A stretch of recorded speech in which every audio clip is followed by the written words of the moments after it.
ఒక మూర్చబిల్లు ఒకటి వేసుకుంటారు, కంట్రోల్ జోబులోంచి తెస్తారు కచ్చి.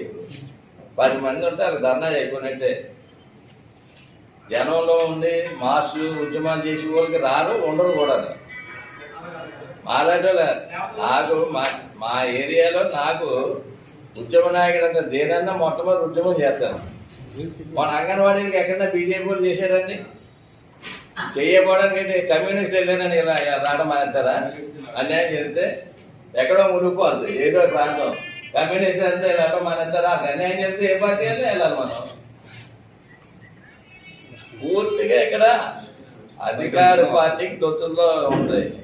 మేమంటే మా అమ్మాని మేము ఉద్యమాలు చేయాలంట. వీళ్ళు అధికార పార్టీతో వాళ్ళు స్నేహ సంబంధాలు కొనసాగించారు. ఓకే,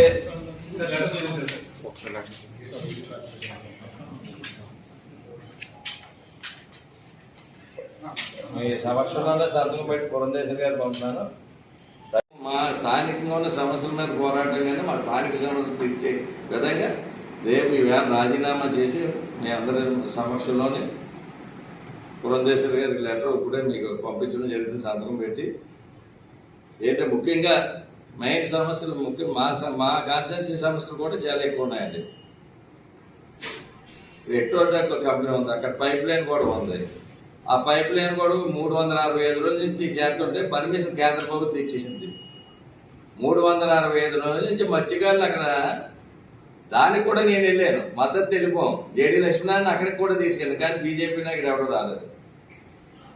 మరి ఆ కంపెనీ వద్ద ఏం తీసుకెళ్లారో మాకు తెలియదు. కేంద్ర ప్రభుత్వం ఇంత ఉద్యమం చేసి ఆ కంపెనీకి 6 కోట్ల రూపాయలు ఫైన్ వేస్తే ఫైన్ కట్టించకుండా పొల్యూషన్ కంట్రోల్ బోర్డు ఆ పైప్ లైన్ వేసుకోవడానికి పర్మిషన్ ఇచ్చేసారు. అదేవిధంగా డర్క్ ఫార్మా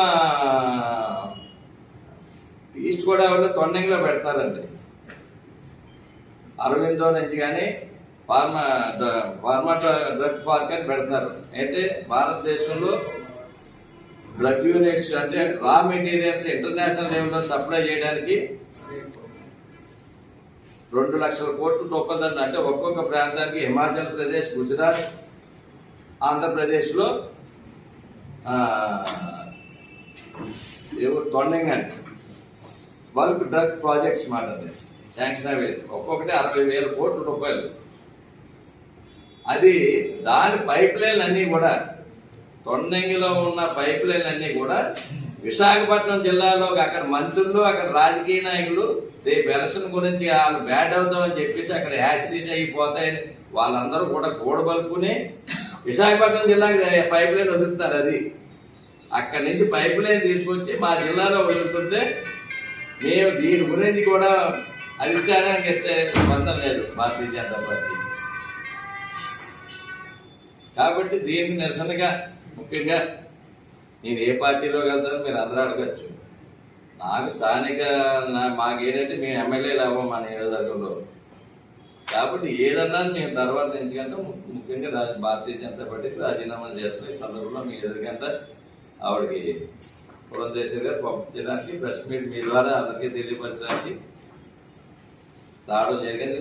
కొంచెం లేట్ అయిపోయింది, నాకు కొంచెం పూజ ఉంది.